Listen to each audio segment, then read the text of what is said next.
Sì. a Roma. Sì. Allora eccoci qua, entrati in studio. Allora io direi di iniziare subito, sentiamo la voce del vescovo Giuseppe Nazzaro, ricordo vicario apostolico emerito di Aleppo. Sentiamo cosa dice. Poi è vero quello che dice, perché tolti i primi 2 o 3 anni praticamente adesso non si dice più nulla. Soprattutto quando si dice è entrata la coalizione a distruggere questi terroristi che vivono sotto la cappa dell'ISIS, no?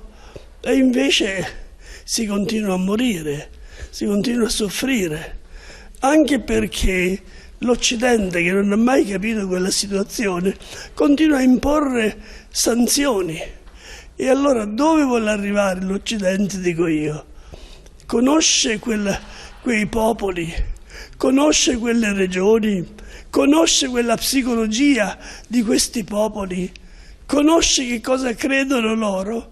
O noi occidentali sappiamo sempre tutto e soltanto noi sappiamo tutto? Questa è una domanda che io pongo al mondo intero. Quando l'Occidente ha il coraggio di dire abbiamo sbagliato, abbiamo distrutto un paese bellissimo per le sue ricchezze, per il suo popolo generoso, accogliente. Guardi che durante la guerra dell'Iraq più di 1 milione di sfollati iracheni sono venuti in Siria, nessuno di loro è andato sotto una tenda, sono andati accolti tutti nelle case dei siriani. Si rende conto di questo? L'Occidente, compresa l'Italia, l'ha capito questo? Eppure si pensa ancora che noi possiamo aiutarli. E come? Allora aiutiamoli da questo stramare. Sa perché io mi trovo in questa situazione? Perché io ho sofferto con loro freddo, gelo, neve, ghiaccio, senza elettricità, senza gasolio, senza riscaldamento, per un inverno intero del 2013 e continua oggi. Sono ormai 2 anni, 3 anni in questa situazione. Ecco, queste le parole del vescovo Nazzaro. Castagna. Sì, inquietante, sono parole come pietre in questo caso, che dette da un uomo di chiesa, tra l'altro in un'area dove i cattolici sono presenti, tra l'altro storicamente in quella, che però si rende conto quali sono le responsabilità che ha l'Occidente, quindi anche questo fatto dell'accoglienza nelle case e non nelle tende. Sì, no, adesso non è per fare polemica perché non serve. Queste parole si scontrano con chi ogni tanto agita un crocefisso, un presepe per testimoniare una cultura. No, la cultura dell'accoglienza, come si vede, non ha una religione definita. Quindi, no, la questione che mi ha ulteriormente convinto, oltre alle cose che ho già sentito, è esattamente questo, cioè c'è una responsabilità, è chiaro che questa responsabilità ormai la storia ha fatto il suo passo, però invertire una tendenza sarebbe già possibile. Ora, l'Europa con il governo italiano, perché abbiamo la Mogherini, cioè non è che abbiamo nessuno, oltre a un peso che il nostro Presidente del Consiglio sente in Europa, abbiamo deciso di dare dei soldi alla Turchia. La Turchia perché faccia quello che Berlusconi aveva chiesto di fare a Gheddafi, né più né meno, il controllo. Poi si spera che non accadano le cose che sono accadute in Libia con Gheddafi, con la Turchia, però la Turchia è anche un paese che quando ci sono le elezioni incarcera i giornalisti dissidenti. Ora, tutto ciò può essere considerato normale e per salvaguardare i nostri confini, la nostra, possiamo accettare una condizione così? Oppure c'è bisogno di una radicale modifica? Adesso l'ha detto Nazzaro, il vescovo, ma è possibile che non cominciamo a riflettere su cosa siamo? E se qualcuno non comincia, certo, se qualcuno non comincia, è evidente che si ricrea la stessa cosa che diceva prima il professore, cioè che in un'area dove cambiano un po' le bandierine, ma I paesi occidentali ci sono sempre, gli Stati Uniti c'è sempre, l'Inghilterra c'è sempre, la Francia c'è sempre. Le uniche new entry sono l'Arabia Saudita, ma è un alleato ovviamente occidentale, guai a toccarlo, un paese che è stato considerato dall'ONU come il garante dei diritti civili, cioè ammazzano 14 persone la media al giorno, decapitandole, e si sono inseriti un altro paese, la Cina, l'Iran. Ma la Russia ha cambiato nome, si chiamava Unione Sovietica, ma in quell'area lì lo scontro tra potenze c'è sempre stato per l'utilizzo. Ora, o l'Europa, ed è quello che io mi rammarico del pensiero europeo, o l'Europa assume dei connotati precisi, oppure seguire le indicazioni o del singolo paese, come è successo con Gheddafi, la Francia decide che per la Total bisogna abbattere un dittatore e quindi manda gli aerei. Noi li forniamo attraverso il governo precedente Berlusconi le basi in Sicilia, cioè siamo partecipi. Allora l'Italia può assolvere a un ruolo preciso all'interno di questa condizione oppure segue? Ora io, adesso l'ha detto prima il rappresentante del COISP, cioè, il terrorismo cosa facciamo? Accettiamo l'ipotesi che chiudiamo, alziamo muri o comunque cominciamo a pensare che da un lato la repressione perché va fatta e quindi forme di intelligence a livello europeo, la polizia europea, non la procura europea, noi tribunali, ma basterebbe intanto scambiarsi le informazioni. Possiamo noi accettare una condizione per la quale, essendo il paese più esposto perché geograficamente abbiamo delle difficoltà a recepire alla polizia belga, ma adesso è capitato con i belgi, che hanno 6 corpi di polizia, che c'era uno che ogni tanto transitava nel nostro paese e che poi hanno preso dopo 4 mesi nel quartiere dove abitava, con i familiari dove abitava, cittadino europeo. Cioè possiamo accettare, allora l'Italia vuole svolgere, sono arrivati in quella circostanza lì, ma vuole svolgere un ruolo anche nei confronti dell'Occidente oppure essere soltanto un soggetto che asseconda, poi con la rituale caratteristica di Renzi sembra quasi che decidiamo noi, ma con la rituale acquisizione di cose che gli altri ci impongono. Abbiamo evitato di mandare 5.000 uomini in Libia sul suggerimento, mi pare, degli americani, per fortuna, ma perché forse 5.000 uomini non ce li abbiamo. Adesso è possibile che l'Europa in particolare, e non lasciando il solo paese, cioè la Francia e l'Inghilterra appunto in questa condizione, ma l'Europa come tale, questo ci manca. Certo, Fratallone prima che... Sì, un passaggio perché non concordo con quanto ha detto prima il professor Pontani. Il ministro dell'interno Alfano è stato smentito perché sostiene sempre che i criminali non viaggiano sui barconi, perché il 4 dicembre scorso a Ragusa la Digos nel telefono di un siriano sospettato di terrorismo ha trovato le foto degli attentati. Questa persona è stata identificata, ha risalito tutto il percorso che ha fatto e c'è questa indagine, e quindi quando mi si viene a dire sono ipotesi infondate di dire che i terroristi si mescolano insieme ai migranti dovuti alle guerre che diventeranno richiedenti asilo e ai migranti economici, la bufala è il contrario. Ci sono terroristi e fiancheggiatori anche all'interno di questo soggetto. Finora i terroristi arrestati sono europei. Finora i terroristi arrestati allora, i foreign sono fighter europei. Sono soggetti che sono cresciuti che magari in Europa, figli di cittadini europei oppure che vengono dall'estero. Ci sono studi di criminologia che forse avrà fatto anche lei, non lo so, che spiegano come non di solito il migrante di prima generazione, ma quelli di seconda o di terza, tranciano i regimi, i collegamenti familiari con le proprie origini e quindi sono alla ricerca di una nuova identità. Quindi non è una teoria mia. Stiamo parlando europei, però di dati di fatto oggettivi che in mezzo ai migranti sono stati trovati. Non facciamo questa sera nomi e cognomi, persone che sono indagate per terrorismo internazionale. Non sto contrastando la sua tesi, avvocato, sto dicendo non è una tesi, è un dato di fatto. La tesi qual è?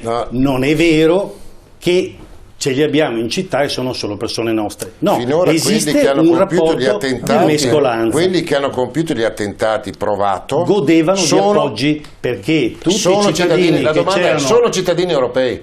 Sì o no? Sono cittadini europei, perché la terza generazione uno è cittadino europeo, alcuni, non è che sia migrante. Alcuni un attimo. Quelli arrestati. E dico perché. E qui vengo a un punto che secondo me è nodale. Mi si parla ogni volta che c'è un dramma di questo tipo di ci vuole più Europa. Questo è un refrain che è diventato un mantra e lo ripetiamo continuamente, quasi a convincersi, in base alla nota regola, che 3 bugie fanno una verità. Non è così, perché nel momento in cui Erdogan dice io uno dei 2 terroristi l'ho segnalato il 14 luglio 2015 al Belgio e l'ho estradato in Olanda, non è un difetto di coordinamento dei servizi segreti europei, allora è un deficit, una falla del sistema di sicurezza di quello Stato o di quei 2 Stati. Certo. Quindi non mi si può venire a dire ci vuole il servizio segreto europeo. È un'altra bufala ipotetica, perché ci sciacquiamo la bocca di questi concetti, ma non voi ovviamente, è un ragionamento che va oltre, è un problema. Sono 10 anni che andiamo avanti per questa storia. È un punto di vista diverso del suo, ma no, sono 10 anni, non è riferito alle persone che sono cerchiamo di portare avanti questa cosa qua. Tu lo sai quante bene, volte viene fatto un posto di blocco dalla polizia, i carabinieri non lo sanno e ci sono sparatorie volpi, lo sappiamo, allora ci vuole un servizio europeo, ma non si passano le informazioni tra il corpo di polizia A dello Stato italiano e il corpo di polizia B del medesimo Stato. Esiste una comunicazione tra le procure italiane per sapere che tizio è indagato alla procura di Padova e se gli interessa al procuratore di Rovigo? Non lo sa, perché le informazioni di regola non filtrano. Quindi non è detto che serva sempre qualcosa di europeo e di più, non è vero. Dobbiamo prendere atto che ci sono delle falle enormi. Non penso a un corpo di polizia europeo, penso ai collegamenti tra le polizie di collegamenti.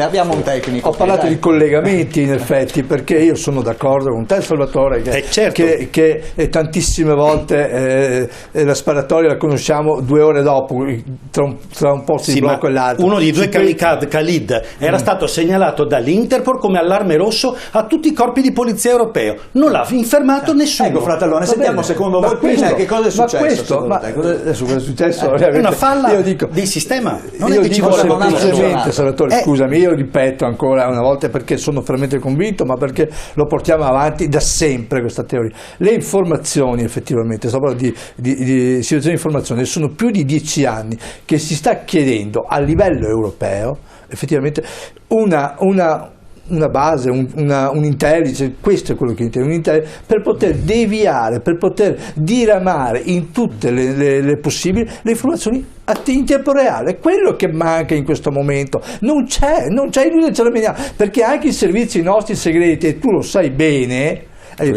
per sapere determinate cose, tantissime volte tu sai come funziona, vengono da noi, li ridiamo, poi loro ce le girano, tante volte funziona anche così. Ma allora vedi, bisogna e poi tra l'altro anche questa realtà dei soldi che si vuole dare alle forze di polizia per poter l'80% di quello che è stato stanziato dal governo Renzi è andato proprio in questa realtà, rafforzare quell'intelligence sotto forma di informazioni, perché mancano anche le tecnologie per averle, questo è chiaro. Allora bisogna per forza concentrarsi, l'emigrazione, quello che parlavo prima. Io sono d'accordo che non tutti arrivano sui barconi, su questo sono perfettamente d'accordo, perché tante volte li vediamo, però è anche vero, però sai che non è che siano quelli che non hanno i contatti per poi andare avanti e per poter dire si fa, perché qui in Italia si sta bene. Io parlo perché adesso comincerà la stagione nuova,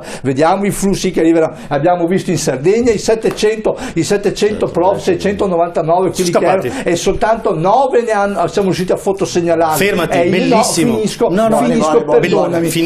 Finisco. Soltanto 9 li abbiamo fotosegnalati, gli altri non sappiamo dove siano. Allora questo qui è un problema che va risolto, perché noi non possiamo avere nel nostro territorio persone che non so nemmeno dove vanno. Io non posso permettere alla cittadinanza della nostra nazione di avere delle persone che possono commettere qualsiasi cosa e noi non sappiamo dove sono queste. No, non lo posso accettare, né come poliziotto, assolutamente d'accordo, e come cittadino, se mi permettete, prima di tutto. E poi concludo dicendo un'altra cosa anche, vedi, il fatto anche delle risorse in cui stavamo parlando prima, bisogna saperle anche gestire. Anche il nostro ministro Alfano, quando dice che ci vuole la forza per poter identificare i soggetti, perché l'ha detto in qualche maniera. No, l'ha chiesto l'Europa. Lui ha detto di identificare i soggetti con la forza. Signori miei, io vi posso garantire, sì, permettetemi, io non avrei mai il coraggio, e poi arrivo all'eccesso, il coraggio di dire a una donna dammi qua i diritti che ti vado a identificare, o a un bambino.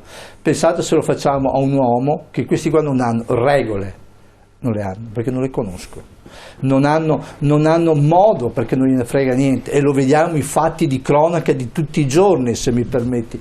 E in ultima analisi io dico, signori miei, io penso ai colleghi della Sardegna che hanno tentato di identificare, 2 sono andati in ospedale. Cosa dobbiamo fare? E noi non ci comportiamo come questi signori per un semplice motivo, perché abbiamo rispetto, abbiamo le regole da rispettare e rispettiamo la legge. Certo, la interrompo Volpin perché ieri sera nella trasmissione di Rai 2 Virus era ospite il generale Mori e abbiamo preso in prestito un pezzetto della sua intervista, ascoltiamo.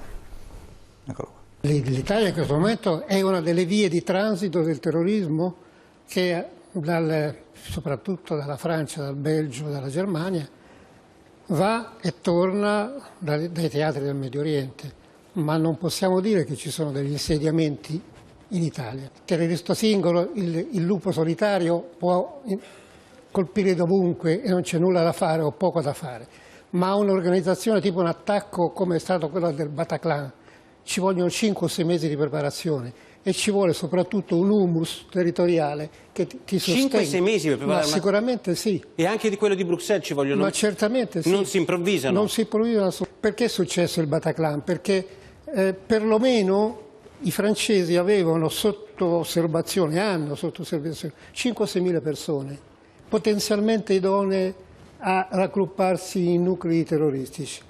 Hanno sbagliato, non hanno individuato quello giusto, ma che fossero efficienti l'hanno dimostrato i giorni successivi, sono intervenuti. I belgi no. E in Italia noi abbiamo oggi dei servizi che sono all'altezza? Facciamo un paragone calcistico. La prego. Siamo in mezzo a metà classifica, insomma. Quali sono i servizi segreti che funzionano meglio oggi? E quelli inglesi, quelli israeliani. Un passaggio sull'uso della forza è necessario. Allora, l'uso della forza è stato consentito da poco e richiesto di fatto con una sentenza della Cassazione che ha detto se bisogna usare la forza fatelo. In Italia di fatto non è consentito farlo perché non c'è una legge che lo prevede. Bruxelles ci ha detto, caro Ministero dell'Interno, avete un sacco, il 66% degli immigrati che arrivano in Italia, immigrati, mica delinquenti, immigrati, di cui non vengono effettuate le operazioni di registrazione e fotosegnalamento. Cioè è il risultato che non era così. È il risultato che non era così. I dati della commissione d'inchiesta bicamerale su 122.000 arrivi registrati nel 2015 ne sono stati fotosegnalati 81.000, quindi il 66% sono dei fantasmi. Va bene? Cioè questa è la situazione con la quale ci troviamo ad avere dei problemi. Allora nessuno dice spezzate le ossa se uno non vuole mettere la mano, perché un operatore del diritto sa che al di là del problema umano è sufficiente che uno per farsi fotosegnalare si muova o chiuda gli occhi, quindi i problemi vengono molto prima o addirittura non è attendibile l'immagine se gli metti la mano sopra per costringerlo. Però è pacifico perché i dati sono quelli del Ministero dell'Interno che 1 su 3 degli immigrati non si rifiuta persino di dare il nome. Quindi questa è la realtà con la quale misurarsi. Allora a fronte di questa situazione non serve maggiore intelligence, il problema è che noi abbiamo una quota di soggetti che vengono in Italia e che per paura in questa fase viene giustificata così di non essere ricollocati in Svezia o in altri posti non danno neanche il nome, perché la regola in questo momento è che se danno il nome resteranno in carico all'Italia. Questo è il problema reale con il quale misurarsi, ma non è che una intelligence risolverebbe il problema. Dublino è questo. Dublino, esatto, è una cosa diversa.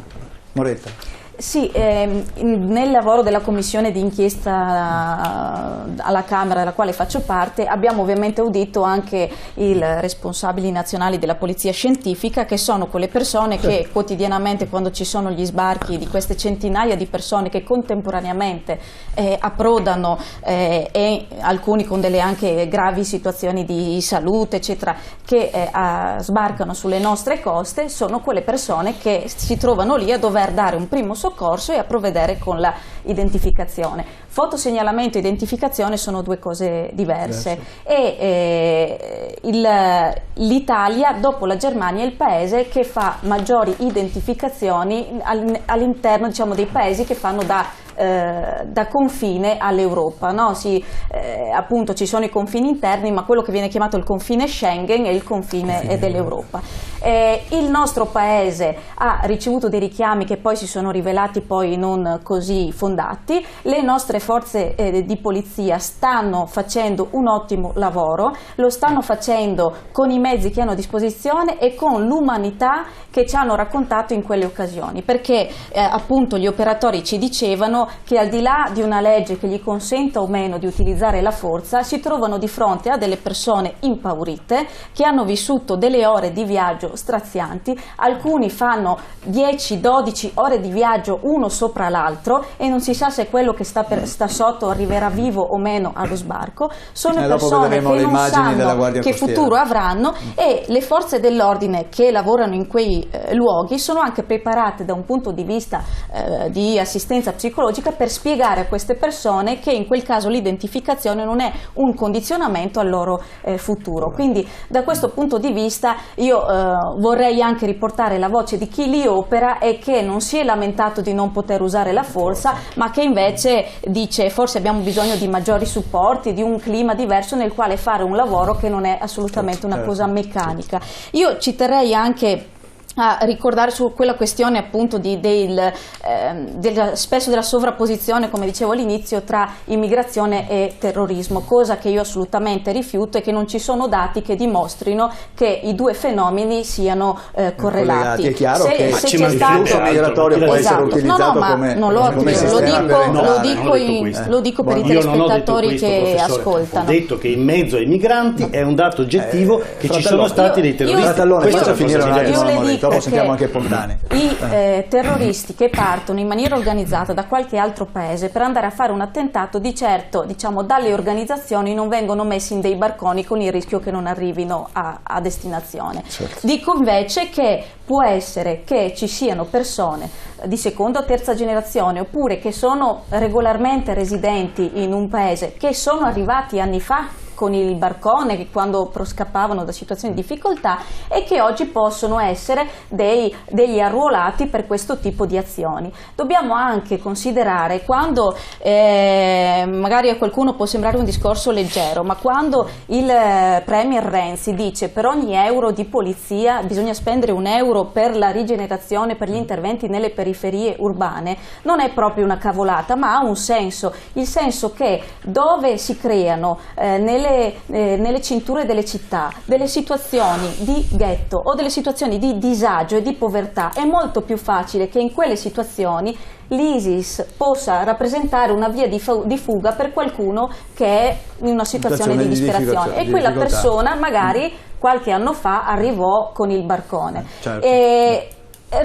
Concludo con una sola cosa veloce. È vero, ultimamente si sente dire ci vuole più Europa, ma non è proprio una cosa che si ripete, perché c'è anche chi da anni ha sempre detto ci vuole meno Europa. Io invece sono convinta che per queste cose ci voglia più Europa, ci voglia coordinamento dei servizi segreti, messa a disposizione delle informazioni. La scorsa settimana il nostro governo ha approvato un decreto legislativo con il quale dopo anni, era possibile dal 2009 se non sbaglio, ma nessuno l'aveva fatto, si istituisce la banca dati nazionale del DNA, che è una cosa, che è una grande novità per il nostro paese, che finalmente sarà uno strumento in più per le forze di polizia per riuscire a rintracciare i colpevoli. Quindi insomma delle misure in campo ci sono e per me ci vuole più Europa. Più Europa. Pontani, per tornare alla questione della sicurezza,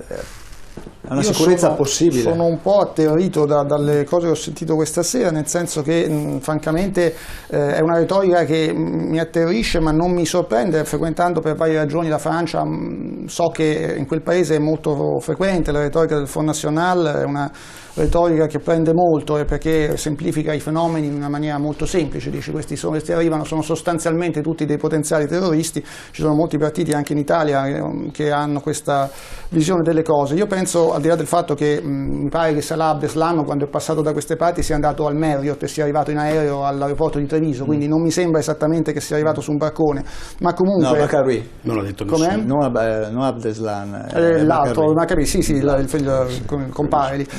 Comunque sia, quindi mi pare che diciamo, non siano, attualmente le evidenze non vadano in questa direzione, ma poi c'è anche una questione, la Francia, dove questo problema chiaramente è più sentito e anche una maggiore spessore storico, si interroga sull'altro problema, cioè su quelli che vanno che sono cittadini europei e vanno lì a prendere, a addestrarsi, a prendere le armi, eccetera. Questo fenomeno è il fenomeno della radicalizzazione. Ora, questo fenomeno della radicalizzazione è un fenomeno che certamente anche l'Italia conosce. La maniera per combattere, anche al di là delle idee che possiamo avere, ma la maniera per combattere questo fenomeno, l'unica maniera che a lume di naso si vede, è quella di creare con le comunità islamiche in loco dei rapporti di collaborazione. Perché se non si fa questo e se si sviluppa una retorica costantemente volta al mandiamoli via, a questi sono i nostri nemici, a questi sono i clandestini che ci... anche solo da un punto di vista meramente, oltre che una cosa che a me personalmente ripugna e lo dico proprio con grande chiarezza, ma anche da un punto di vista meramente utilitaristico, e chiaramente siamo destinati a perdere, perché è chiaro che loro prima o poi si organizzeranno in maniera tale da farci fessi, e questa cosa è, come diceva anche l'onorevole prima, insomma, è una battaglia che si combatte sul lungo periodo. Secondo me l'obiettivo di una politica degna di questo nome dovrebbe essere quello di creare, perché noi fino adesso abbiamo lasciato moltissimo in mano alla polizia, ai prefetti, questo fenomeno lo stiamo facendo gestire tantissimo alle persone che sono in prima linea, alla Marina Militare, che sono persone che fanno dei lavori splendidi, ma quello che manca è stata una unità di intenti politica che per esempio vada a abolire, tanto per dirne una, il reato di immigrazione clandestina, che è una cosa che ancora non si riesce a fare, nonostante ci siano stati tentativi, poi dopo a un certo punto ce lo si rimangia. No? Ecco, per un reato così assolutamente assurdo, che ingolfa le procure e che porta fra l'altro le persone che arrivano spaurite sui barconi a essere immediatamente in condizioni, appena messi fuori, immediatamente in condizioni di illiceità, di clandestinità. Io consiglio la lettura di questo libro, I dannati della metropoli, di Andrea Steid, è interessante, è uscito da poco, perché fa vedere com'è che un clandestino, molti clandestini milanesi, molti immigrati milanesi che sono diventati clandestini, non hanno commesso nessun reato, a un certo punto si trovano dinanzi alla scelta, questi non sono terroristi, sono semplicemente persone che a un certo punto si trovano dinanzi alla scelta di provare a cercare dei lavori da muratore, da falegname, eccetera, che trovano e riescono a sostentarsi in maniera molto precaria, oppure, e sempre naturalmente senza avere documenti, quindi senza poter essere, oppure andare a spacciare o a fare i furti, eccetera. E questi, ma cosa farebbe uno? Cioè la risposta, la domanda che pone questo libro è: ma tu cosa faresti al posto loro? Cioè, anche da un punto di vista meramente, se tu cosa faresti? Ti guadagni 9.000 euro svareggiando i cosi, perché sei un clandestino, non potrai mai avere un lavoro fatto e compiuto, perché sei, già solo per quello che tu sei, un clandestino. È chiaro che a questo punto cerchi di salvarti in un altro modo. Quindi è proprio questo, secondo me, potrebbe essere un piccolo segnale di un'inversione di tendenza culturale in questo paese. Certo, professor Casen, dobbiamo andare in pubblicità, però io volevo farla intervenire adesso. Innanzitutto sulla sicurezza e sull'intervista del generale Mori, su quella che è la situazione italiana, e poi anche su quello che è stato detto in questi ultimi interventi.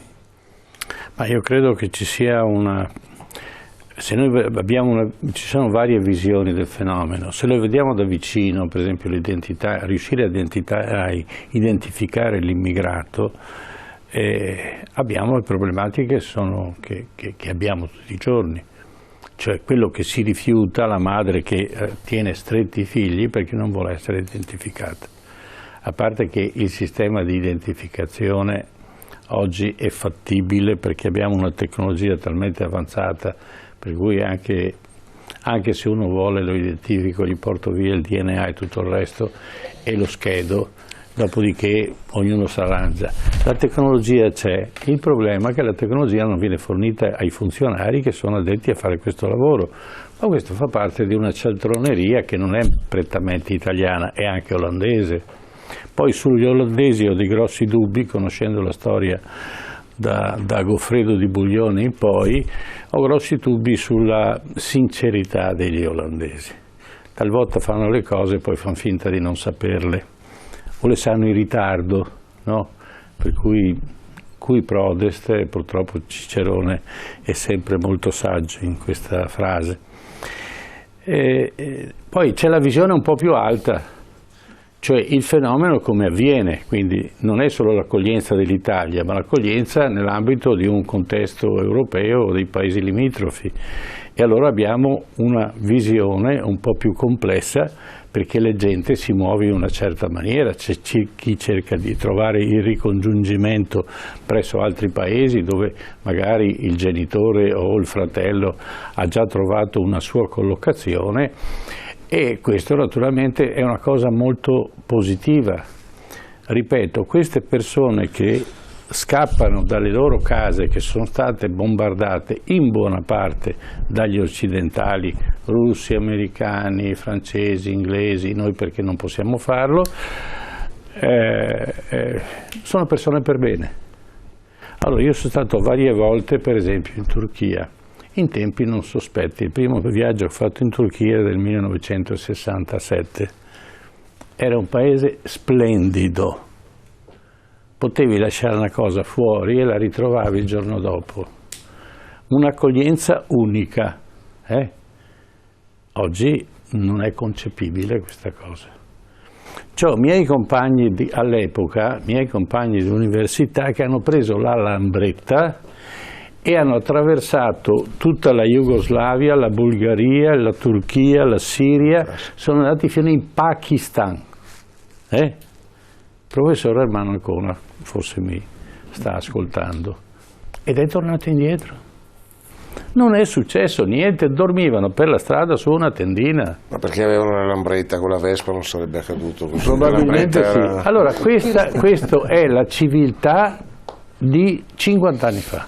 In Turchia, in Siria, in Iraq, in Iran. Oggi non sarebbe concepibile una cosa di questo genere. Ma sono diventati cattivi di colpo queste persone? Io non credo. Quando vengono si presentano con persone affabili, educate e hanno un senso della famiglia e un senso della coesione. Allora, perché la seconda e la terza generazione si ribella? Allora, è vero che non passano attraverso i Balcani, non passano attraverso le rotte di immigrati, però questi vengono arruolati e sentono un senso di ritorno alle origini e vanno a distruirsi in Siria, e vanno a istruirsi in Iraq, e vanno a imparare come ammazzare, perché odiano la nostra Europa, perché questa accoglienza di cui ci riempiamo la bocca di fatto è temporanea, perché frutta ad alcuni.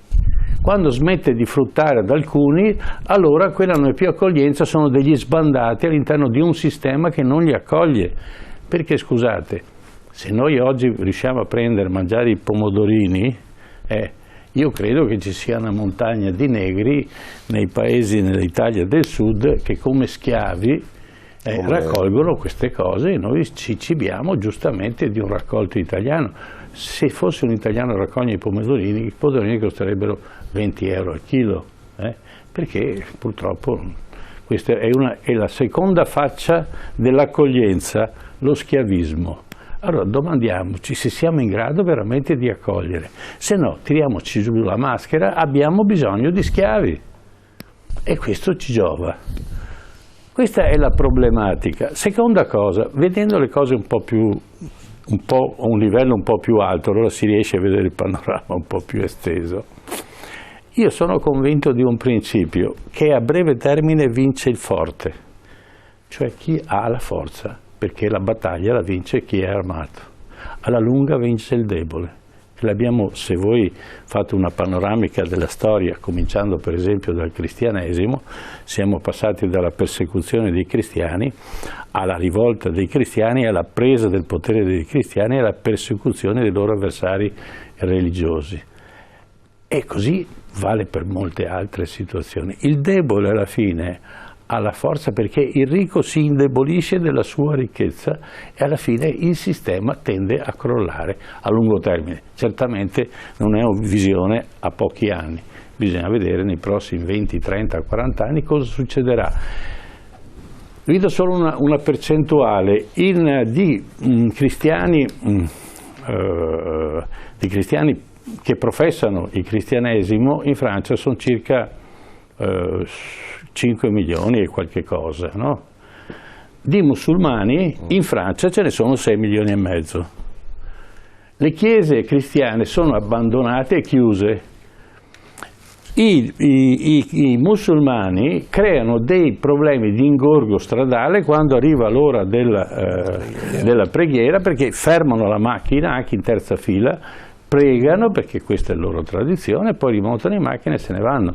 Quello che chiedono i musulmani in Francia: dateci le chiese, noi le trattiamo bene, le trasformiamo in moschee, le rispettiamo, ma abbiamo bisogno di un posto dove andare. È un fenomeno, perché non possiamo avere la botte piena e la moglie ubriaca.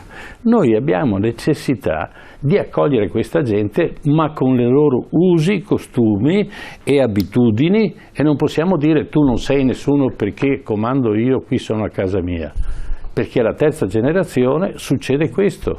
Ed è esattamente quello, per esempio, che succedeva nell'America degli anni dell'inizio del secolo, quando la mafia tornava in Sicilia, perché il collegamento tra la Sicilia e l'America c'era, e c'era la mafia americana che si giovava della mafia italiana, e questa cosa è durata fino all'epoca di Borsellino e Falcone. Adesso mi sfugge perché ormai nessuno si interessa più della mafia e quindi sembra che non ci sia più, ma probabilmente ha superato il livello. Un salto di qualità e si è trasformata. Appunto, sempre per il principio che i più deboli poi prendono il potere. Allora, dobbiamo andare in pubblicità, ma torniamo subito, rientro, dopo andremo in Grecia, ai Domeni, questo campo profughi che è diventato un po' il simbolo della rotta balcanica dei profughi. A tra poco.